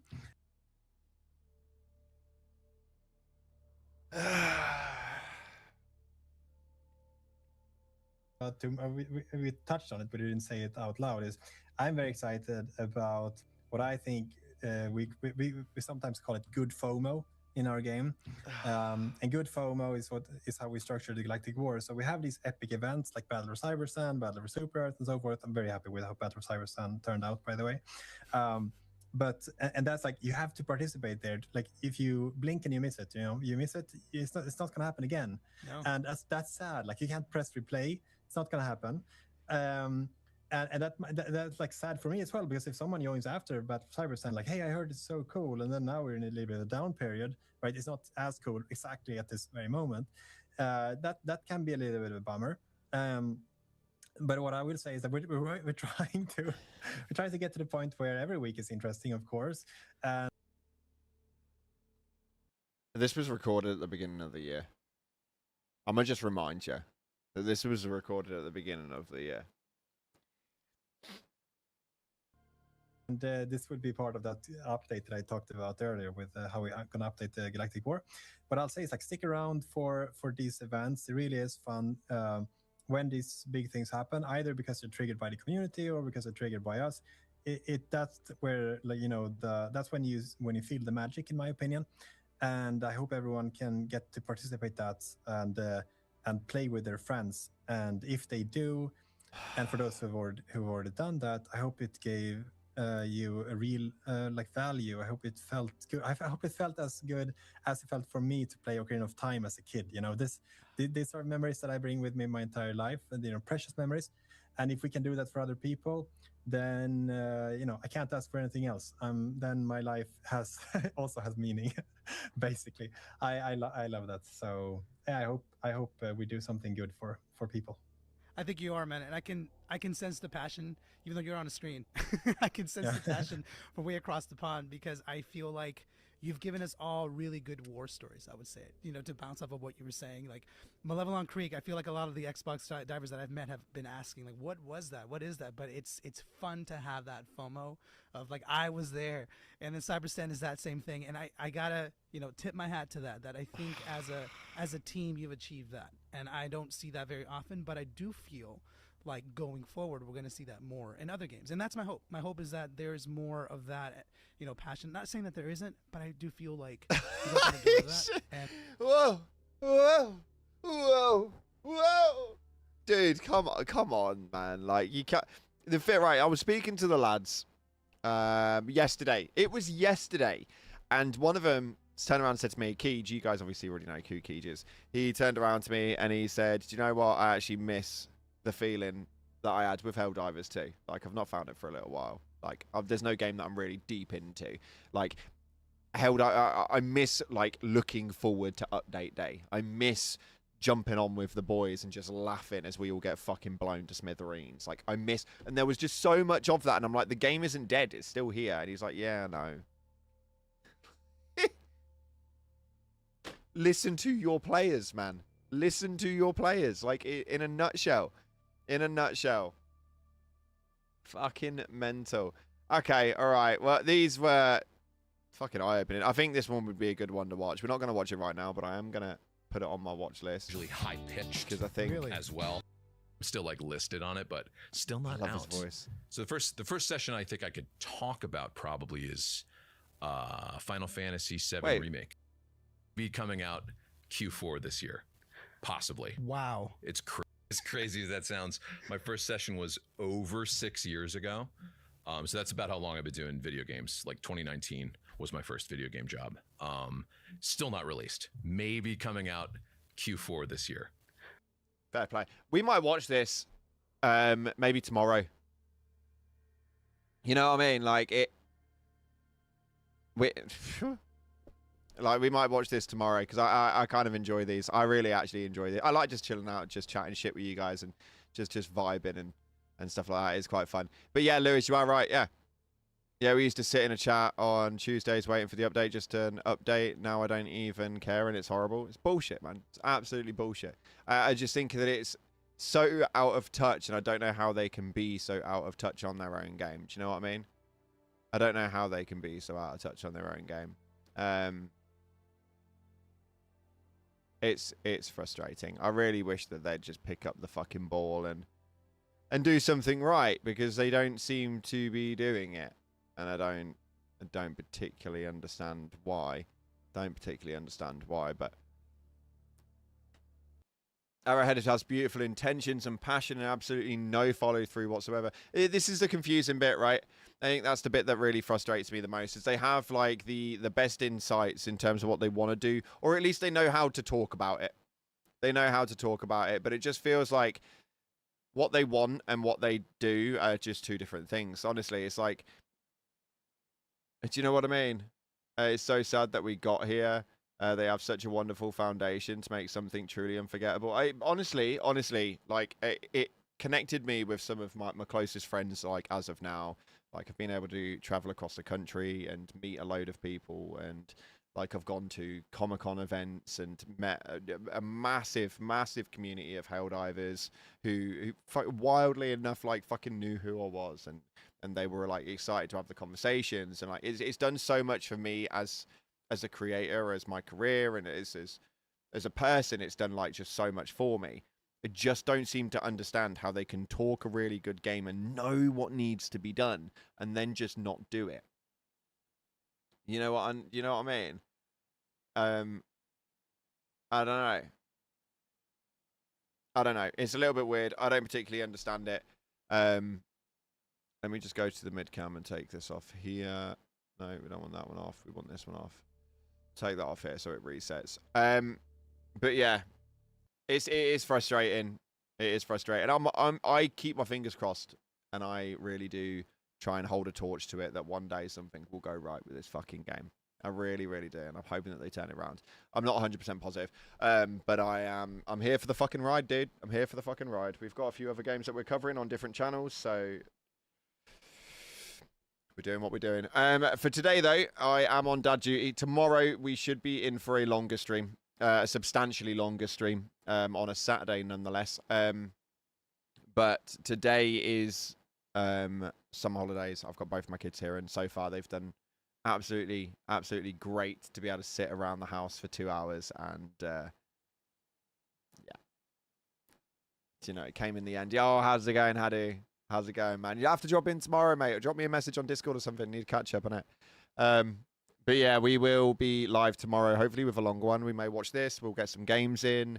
We'll have a chit chat. I've had a lot of fun because I really enjoy these streams where we just talk, and we just talk about the trailers, and we break things down and stuff like that. Do you know what I mean? But yeah, kids have done great to sit around for 2 hours, so I am going to go and relieve them of their boredom, and fingers crossed we'll have a better day later on today.